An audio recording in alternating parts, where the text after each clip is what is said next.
Hello everyone, मैं इस video में 12 के एग्ज़ाम 2023 के लिए step and training category first और सेकंड दोनों के लिए पेपर एनालिसिस कराने वाला हूं, जिसमें आपके इलेक्ट्रिकल इंजीनियरिंग के इंपॉर्टेंट क्वेश्चन हैं जो आपकी परीक्षा में पूछे जाएंगे।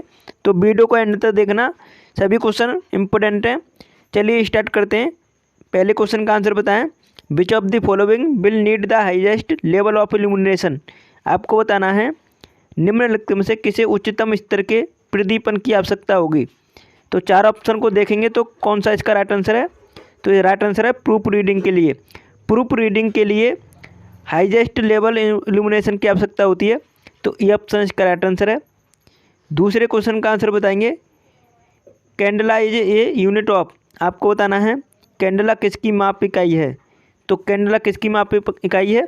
तो राइट आंसर है इस क्वेश्चन का लूमिनस इंटेंसिटी की। लूमिनस इंटेंसिटी की इकाई है कैंडला, तो ये ऑप्शन इसका राइट आंसर है। अगले क्वेश्चन का आंसर बताएं। तीसरा क्वेश्चन है the colour of the light given out by A sodium vapour discharge lamp is. आपको बताना है सोडियम वाष्प विसर्जन लैंप द्वारा दी जाने वाली रोशनी का रंग कैसा होता है। तो उसका रंग कैसा होता है, जल्दी से आंसर बताएं। तो सोडियम वाष्प डिस्चार्ज लैंप का कलर होता है येलो, तो सी ऑप्शन इसका राइट आंसर है। करेक्ट आंसर लगाएंगे सी ऑप्शन। नेक्स्ट क्वेश्चन का आंसर बताएं। चौथा क्वेश्चन है in a fluorescent tube circuit high voltage surge is produce by. आपको बताना है प्रदीप्ति नली वाले सर्किट में उच्च वोल्टता सर्ज किससे उत्पन्न होता है। तो हाई वोल्टेज सर्ज उत्पन्न होता है किससे, चौक से। तो राइट आंसर है इस क्वेश्चन का डी ऑप्शन। डी ऑप्शन इसका करेक्ट आंसर है। पांचवा क्वेश्चन है, जल्दी से आंसर करें। The unit of luminous flux is. आपको बताना है ज्योति फ्लक्स का यूनिट क्या है। तो ज्योति फ्लक्स का यूनिट बताएं सभी क्या होगा। तो ज्योति फ्लक्स का यूनिट है लूमेन। राइट आंसर है इस क्वेश्चन का डी ऑप्शन। अच्छा, आपको बताना है स्टेरेडियन किसका यूनिट है। तो यह है सॉलिड एंगल का। और लूमिनस इंटेंसिटी का कैंडला। लक्स किसका यूनिट है, जल्दी से आंसर करें। छठवां क्वेश्चन का आंसर बताएंगे सभी। The colour of mercury vapour lamp is. तो आपको बताना है मरकरी वाष्प लैंप का रंग होता है। तो मरकरी वाष्प लैंप का रंग कैसा होता है, जल्दी से आंसर करेंगे सभी। तो उसका रंग होता है greenish blue. Greenish blue colour होता है उसका। तो राइट आंसर है इस क्वेश्चन का बी ऑप्शन। नेक्स्ट क्वेश्चन का आंसर बताएंगे। सातवां क्वेश्चन है इनकैंडेसेंट लैंप इज। आपको बताना है इनकैंडेसेंट लैंप है तो वो क्या है, वो है एक आपका बल्ब। तो राइट आंसर करेंगे सभी इस क्वेश्चन का बी ऑप्शन। बी ऑप्शन इसका राइट आंसर है। अच्छा, आपको बताना है सोडियम लैंप का यूज किसके लिए करते हैं। तो सोडियम वेपर लैंप का यूज करते हैं हम स्ट्रीट लाइट के लिए। तो ये इंपॉर्टेंट क्वेश्चन है, पूछा जाता है परीक्षा में, इसलिए आपको मैंने बता दिया है। अगले क्वेश्चन का आंसर बताएं।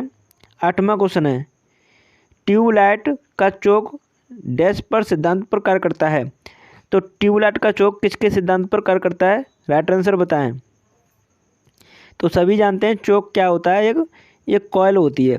तो कॉइल ये क्या है, एक इंडक्टेंस ही होता है आपका। तो राइट आंसर है इस क्वेश्चन का सी ऑप्शन। तो प्रेरकत्व होता है, सी ऑप्शन इसका करेक्ट आंसर है।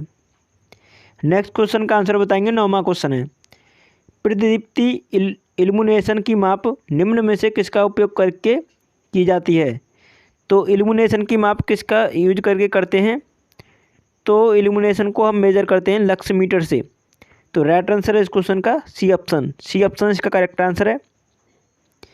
अगले क्वेश्चन का आंसर बताएंगे। 10वां क्वेश्चन है, जल्दी से आंसर करें। अगर आप सभी ने चैनल को सब्सक्राइब नहीं किया तो प्लीज़ कर लीजिएगा, वीडियो को लाइक कर दीजिएगा। The domestic load that has the UPF is. आपको बताना है यूपीएफ वाला घरेलू लोड किस में होता है। तो यूपीएफ का मतलब होता है यूनिटी पावर फैक्टर। यूपीएफ का मतलब ही यूनिटी पावर फैक्टर होता है। अच्छा, आपको पूछा है यूनिटी पावर फैक्टर वाला लोड कौन सा है। तो चार ऑप्शन दे रखे हैं। तो यूनिटी पावर फैक्टर वाला लोड होता है फिलामेंट लैंप। लैंप का जो फिलामेंट होता है वो रेजिस्टिव टाइप का होता है, और रेजिस्टिव लोड का पावर फैक्टर होता है यूनिटी। तो राइट आंसर है डी ऑप्शन। रेजिस्टिव नेचर का होता है फिलामेंट लैंप का तंतु, ठीक है, तो वो यूनिट पावर फैक्टर होता है उसका। करेक्ट आंसर है डी ऑप्शन। अगले क्वेश्चन का आंसर बताएंगे। 11वां क्वेश्चन है, ये rectifier for welding has voltage oblique current characteristic है। आपको बताना है वेल्डिंग के लिए एक दस्तकारी में वोल्ट तथा करंट की लाक्षणिक किसके जैसी होती है, मतलब बताओ किसके जैसी होती है। तो इसकी करेक्टरिस्टिक पूछिए किसकी जैसी होती है, तो ये होती है ड्रूपिंग टाइप की। वेल्डिंग पर्पज के लिए जो रेक्टिफायर मतलब होता है उसकी करेक्टरिस्टिक ड्रूपिंग होती है। ये ऑप्शन इसका राइट आंसर है। अगले क्वेश्चन का आंसर बताएंगे। 12वां क्वेश्चन है, which type of electrode is use in electric resistance seam welding. आपको बताना है विद्युत प्रतिरोध सीम C1 वेल्डिंग में किस प्रकार का इलेक्ट्रोड उपयोग किया जाता है। तो बताओ किस प्रकार का इलेक्ट्रोड यूज करते हैं, तो उसमें करते हैं डिस्क टाइप का इलेक्ट्रोड। तो राइट आंसर है इस क्वेश्चन का बी ऑप्शन। बी ऑप्शन इसका करेक्ट आंसर है। 13 क्वेश्चन का आंसर बताएं सभी, क्या होगा। Which of the following welding process use non consumer electrode. आपको बताना है निम्नलिखित में से वेल्डिंग की कौन सी प्रक्रिया अच्छे इलेक्ट्रोडों का प्रयोग करती है। अच्छे इलेक्ट्रोड बोलें तो नॉन कंज्यूमर इलेक्ट्रोड। तो बताओ कौन सी प्रक्रिया है, तो वो है आपका TIG वेल्डिंग। TIG वेल्डिंग में इलेक्ट्रोड नहीं कंज्यूम होता है। तो राइट आंसर है इस क्वेश्चन का सी ऑप्शन। अच्छा, MIG वेल्डिंग की बात की जाए तो इसमें इलेक्ट्रोड कंज्यूमर होता है, लेकिन नॉन कंज्यूमर इलेक्ट्रोड होता है TIG वेल्डिंग में। TIG वेल्डिंग बोले तो टंगस्टन इनर्ट गैस वेल्डिंग, इसका फुल फॉर्म है, ठीक है। तो इसे भी आप सभी ध्यान रखें, पूछा जा सकता है आपसे। 14 क्वेश्चन का आंसर बताएंगे।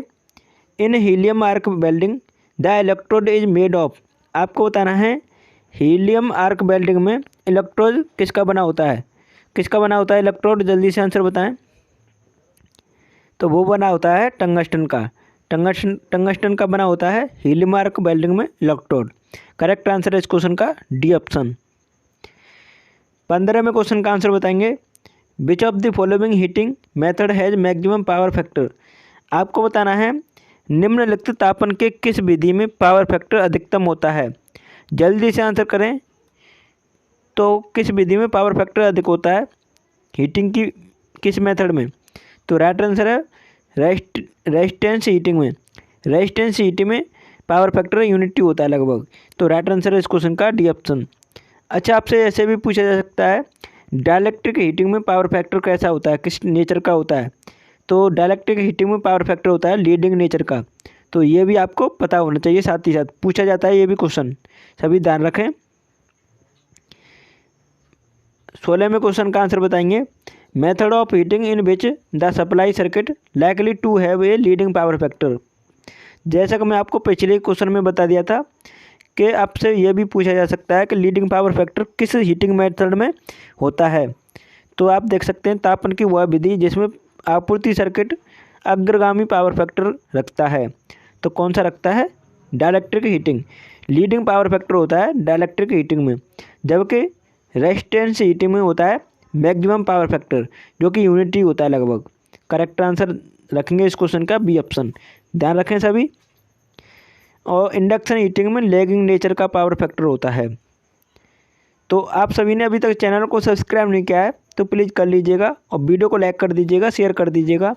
और आप सभी ने हमारी सभी वीडियो नहीं देखी हैं, एग्जाम से पहले ज़रूर देख के जाना, जो सभी इम्पोर्टेंट है।